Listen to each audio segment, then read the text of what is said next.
पूरे महाराष्ट्र में जिस तरीके से कोरोना अपना पांव दोबारा पसार रहा है, ये सचमुच चिंता का विषय बनता हुआ नज़र आ रहा है। महाराष्ट्र राज्य सरकार ने जिस तरीके से निर्णय लिया है लॉकडाउन लगाने का, कई नियमों के साथ में कुछ चीज़ें चालू रहेंगी तो कुछ बंद रहेंगी।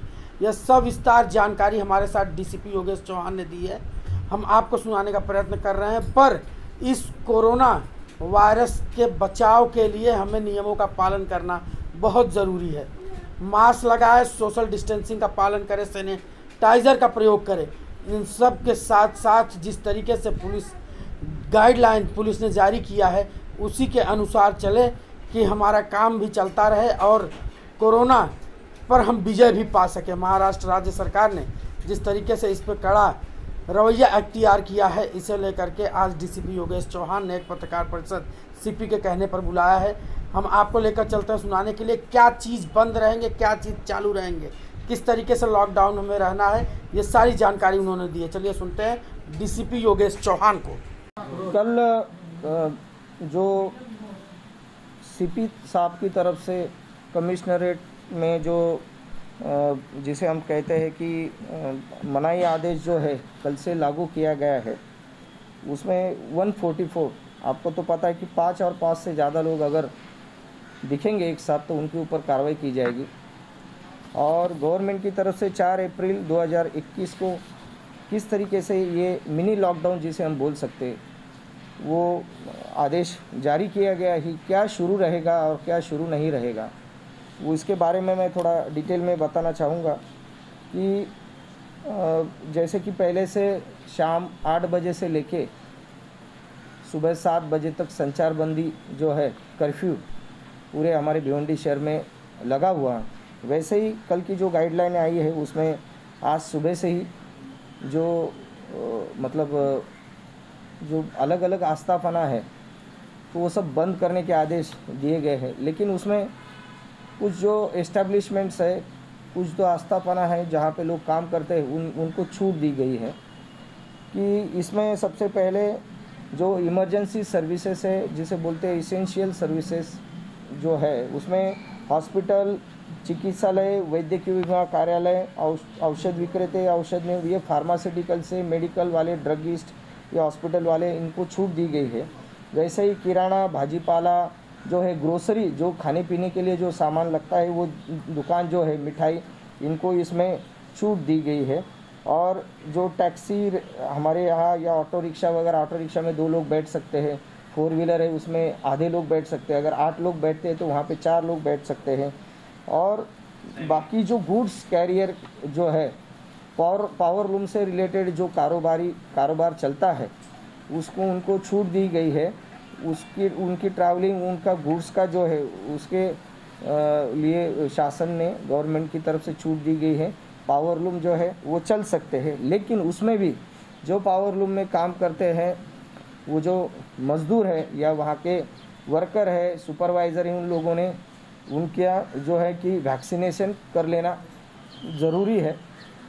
दूसरी बात, सैनिटाइजेशन वहाँ उनका प्रॉपर होना चाहिए, वहाँ पे ऑक्सीमीटर रखना ज़रूरी है। जिनको फीवर है, जिनको जिस तरीके से, तो उनको अलग तरीके से रखना ज़रूरी है। मास्क कंपलसरी वहाँ पे किया गया है। इस तरीके से सोशल डिस्टेंसिंग मेंटेन रखना ज़रूरी है। इस तरीके की जो सब चीज़ें हैं अगर वो करते हैं तो उनको पावर लूम सेक्टर के सभी उनको इसमें छूट दी गई है और उन्होंने वो करना चाहिए।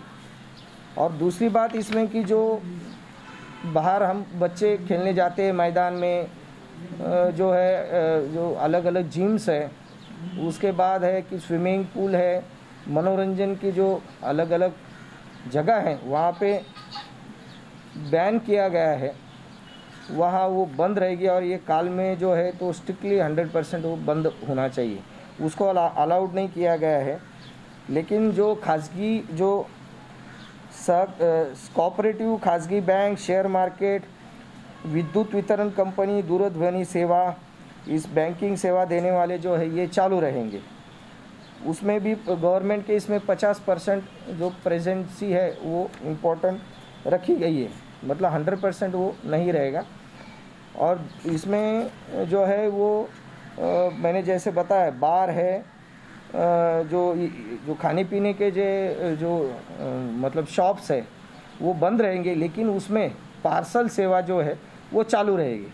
लेकिन खाने पीने के जो सभी है वहाँ बैठ के कोई जाके खा नहीं सकता, यानी कि ये भीड़ भाड़ ना हो, इसलिए ये शासन ने कदम उठाया है। होम डिलीवरी, टेक अवे ये सब चालू रहेगा।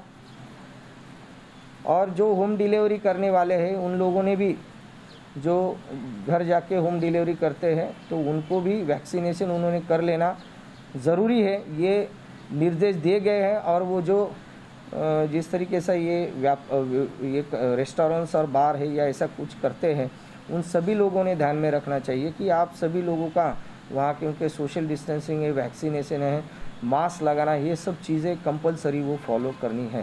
रोड पे जो गाड़ियाँ जो चलती है, खाने पीने के जो सामान जो है उनके लिए भी कुछ गाइडलाइंस है? खाने पीने के मतलब कौन से? मतलब जो रोड पे गाड़ी जो लगाते हैं, हाथ गाड़ी। नहीं, वो खाने पीने के जो रहेगा वो बंद रहेगा।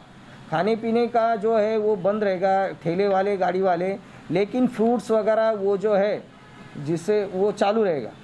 सर प्राइवेट सेक्टर में जो पावर लूम को छोड़ के अदर इंडस्ट्रीज है उनके लिए क्या है गाइडलाइंस? नहीं, ये अदर इंडस्ट्रीज जो है जो मैन्युफैक्चरिंग में आते हैं, मैंने आपको दिया है अभी इंग्लिश में, और इसमें मैन्युफैक्चरिंग सेक्टर में वो चालू रहेगा। लेकिन जिस तरीके से मैंने कहा वो सब चीज़ में ध्यान में रखते हुए ये होना चाहिए। सुबह भेंडी बाजार में इस लॉकडाउन का विरोध हुआ था, काफ़ी दुकानदारों ने इसका विरोध किया। इस तरह से अगर भिवंडी में भी अगर कोई विरोध होता है तो उसके लिए पुलिस क्या करती है? नहीं, इसमें हम उनको पहले समझाने की कोशिश करेंगे। सबसे पहले बात तो ये है कि ये हमारे जियो और जीने दो, आप खुद भी इसके बारे में अवेयर होना ज़रूरी है। क्योंकि आपको पता है कि एक आदमी को अगर पॉजिटिव होता है तो जहाँ जहाँ वो जाता है उसके अगल बगल के 10-15 लोग तो आराम से हो सकते हैं। तो ये सोचने वाली बात है और ये गहराई से सोचने वाली बात है, और इसका इम्प्लीमेंटेशन करना बहुत ही ज़रूरी है। अगर ये नहीं किया, वो ठीक है, वो चलता रहेगा उनका काम, लेकिन उसमें जो बूढ़े लोग हैं, बीमार लोग हैं, जिनको बीपी है, डायबिटीज़ है, आपने जो देखा कि दिन ब दिन आंकड़े जो है ये बढ़ते जा रहे हैं, उसको रोकने के लिए ये गवर्नमेंट ने बहुत अच्छा कदम उठाया है, जिससे कि हम जो भिवंडी के पूरे रहवासी है वो भी बच सके, उनके घर के लोग बच सके, और सभी जो है अच्छी तरीके से उनका आरोग्य रहने के लिए ये बहुत ज़रूरी है। लॉकडाउन की कब तक रहेगी सर? टाइमिंग इसका क्या है, इसको लेकर कंफ्यूजन बहुत है, और कब तक? टाइमिंग का तारीख जो आपने देखा होगा, आपको दिया है मैंने, 30 तारीख तक ऐसा है। लेकिन अगर इसमें कुछ लोग अगर समझते हैं, अच्छी तरीके से रिस्पांस देते हैं, तो ये जो है गवर्नमेंट इसके बारे में सोच सकती है, और कुछ दिनों के बाद इसकी नई गाइडलाइन जारी हो सकती है।